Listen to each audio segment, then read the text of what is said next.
Dasar hukumnya apa? Dasar pembenarannya apa? Rasa kemanusiaannya di mana? Orang sedang sibuk kayak gini malah dia muji-muji. Ini nggak benar.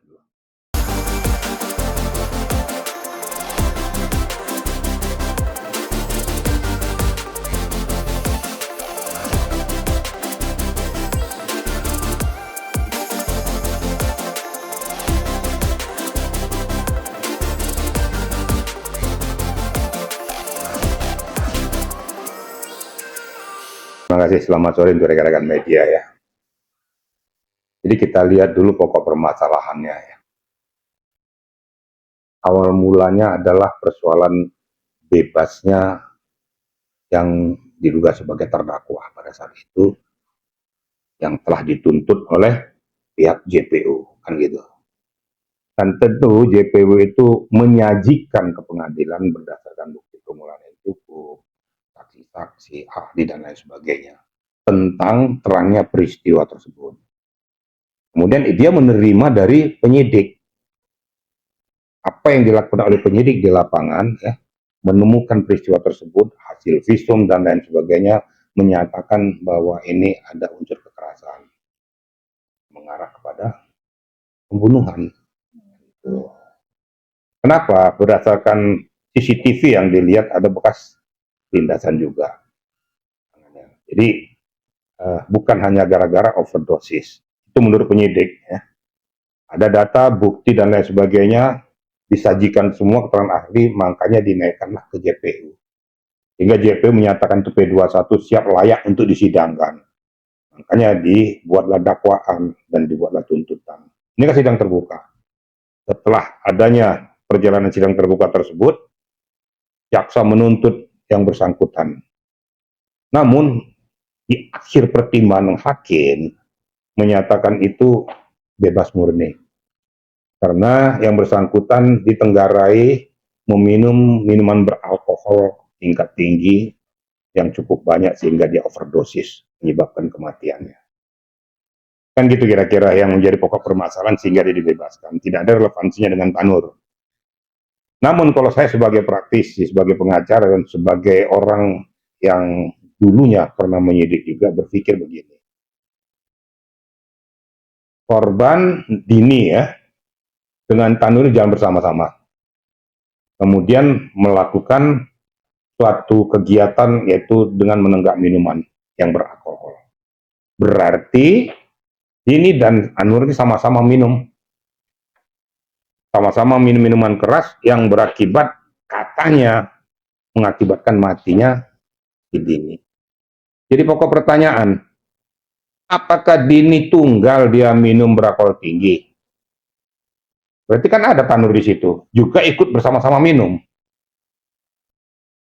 Berarti dengan matinya Dini kalau dikatakan karena minum menenggak alkohol tinggi, berarti ada peran aktif daripada si Tanur juga. Kan dia turut serta melanggengkan kematiannya Dini. Kalau saya berpikir logika begitu. Berarti kalau ada benang merah, pasti ada benang merahnya dong, bersama-sama kok mereka. Kebetulan aja kuatnya sih Tanur ini dia nggak sampai dengan overdosis seperti itu. Tapi kalau kadar minuman yang Dini, saya yakin lebih banyak Tanur daripada Dini. Tapi Dini tidak kuat, ya mengajukan dia meninggal dunia. Kalau dikatakan tidak ada peran daripada Tanur, itu ya bullshit. Pasti ada peran sertanya.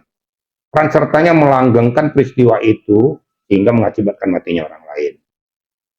Apakah itu ada unsur kesengajaan, apa itu kelalaian, tapi faktanya dia bersama-sama melakukan tindakan tersebut.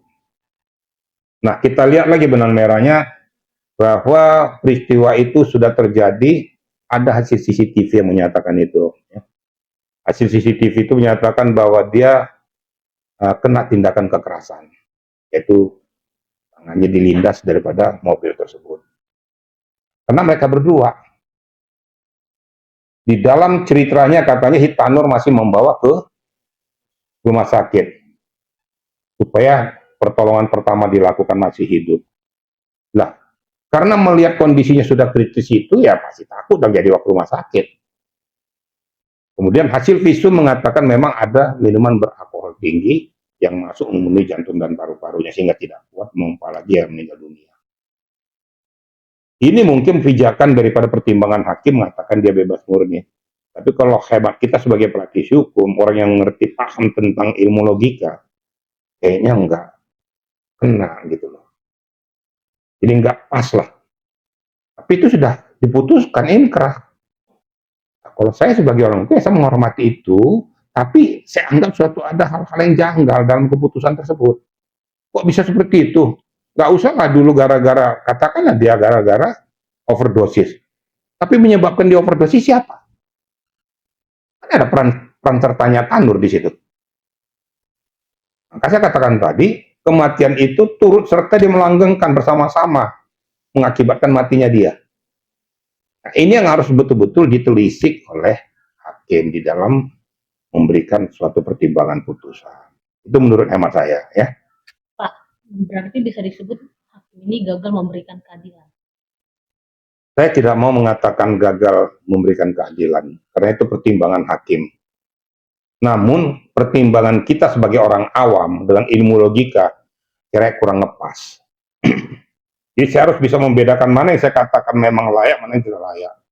Kalau saya sebagai orang awam yang melihat situasi itu mengatakan kurang pas, apalagi saya adalah seorang penyidik, mantan penyidik, saya adalah praktisi hukum, saya juga adalah seorang pengacara, mencermati dari sisi risalah ini, kayaknya kurang pas untuk dijatuhkan bebas murni dia.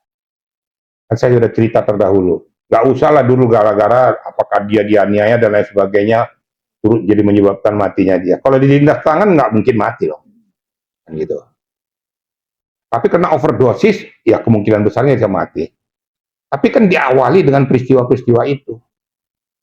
Nah, ada pertengkaran katanya lagi sebelum matinya si Dini tersebut.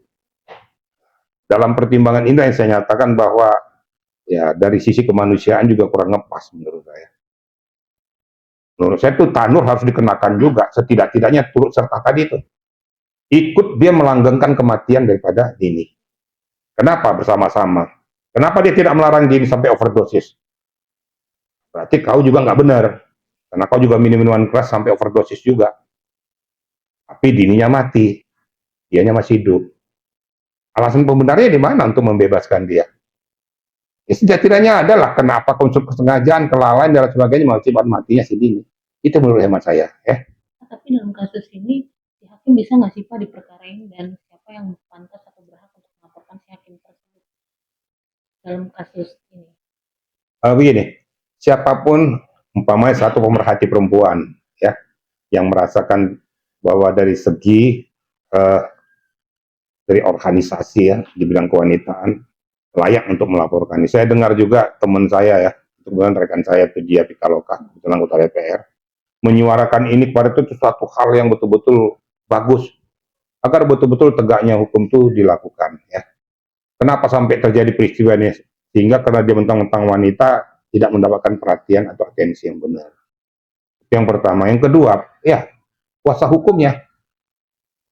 Yang ketiga, keluarganya yang tidak menerima peristiwa itu karena tidak sesuai dengan fakta persidangan menurut hemat mereka. Nah, menurut hemat saya juga bahwa ini lakukan aja upaya banding. Berikan hukumnya, berikan fakta-fakta yang sebenarnya bahwa keputusan hakim pertama tidak pas. Kami mohon keadilan. Karena kalau kita bilang diulangi lagi sidang, nggak mungkin. Yang ada adalah banding. Untuk pengadilan tinggi untuk memutuskan untuk mendapatkan suatu keadilan dan berkeadilan. Itu menurut hemat saya seperti itu. CCTV dan visum ini kan sudah jelas. Apakah diduga hakim ini mengabaikan barang bukti? Nah, ini perlu pembuktian ya. Karena saya tidak melihat, saya tidak mengatakan mengabaikan pembuktian. Tapi namun menurut hemat saya, walaupun dikatakan ini tidak ada bukti atau katakan mengabaikan pembuktian, dari segi yang saya ceritakan tadi pun sudah layak dan pantas untuk dijatuhi hukuman dia. Nah, kalau dijatuhi bebas murni menurut saya juga kurang manusiawi juga. Ya. Kurang manusiawi karena dia turut berserta bersama-sama. Kalau pembuktian-pembuktian lain itu kan mengikuti. Nah, visum apalagi visum dikuatkan bahwa ternyata memang ada kelebihan alkohol dalam tubuhnya sehingga tubuhnya tidak bisa menerima itu mengakibatkan kematian. Mungkin bukti-bukti yang lain. Tapi CCTV itu kan jelas juga. Kan melihat peristiwa itu. Hanya kan hakim mungkin mempertimbangkan penyebab kematiannya. Ya oke lah, penyebab kematian itu adalah karena overdosis. Tapi kenapa dia mati? Siapa yang ngajak? Kenapa sampai seperti ini? Kan dia bukan pelaku tunggal, ada temennya. Kesimpulan saya sebagai seorang pemerhati hukum kurang layak menurut saya. Dan apa yang dikatakan Kejaksaan Agung juga ya kurang pas lah kalau tuntutan mereka dituntut bebas gitu loh. Harus ada pertimbangan-pertimbangan kemanusiaan. Kenapa? Ya keadilan dan berkeadilan. Saran saya ya ajukan aja ke hakim banding. Ya mohon kepada Komisi Yudisial memeriksa ketiga hakim tersebut. Atas landasan dasar apa mereka memberikan putusan bebas. Itu saya selalu berpijak pada hukum ya. Jadi saya nggak mau lari menurut katanya. Saya paling nggak suka dengar katanya. Hukum tidak boleh berkata asumsi.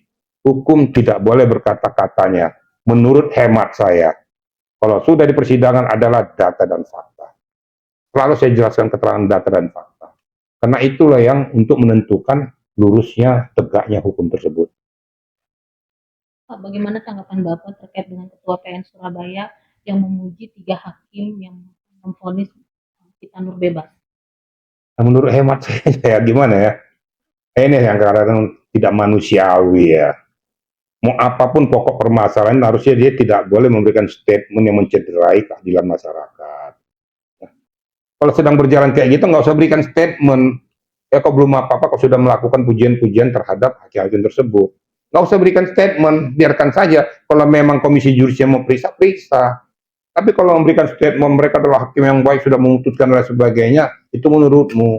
Ya kita nggak usah untuk melakukan tindakan tersebut. Justru membuat situasi itu makin keruh. Kita kan membuat situasi itu semakin terang. Jangan jadi makin keruh. Sehingga persepsi masyarakat semakin berbagai macam persepsi. Ini ketua pengadilan yang membawai mereka kok bisa memberikan statement itu, dasar hukumnya apa? Dasar pembenarannya apa? Rasa kemanusiaannya di mana?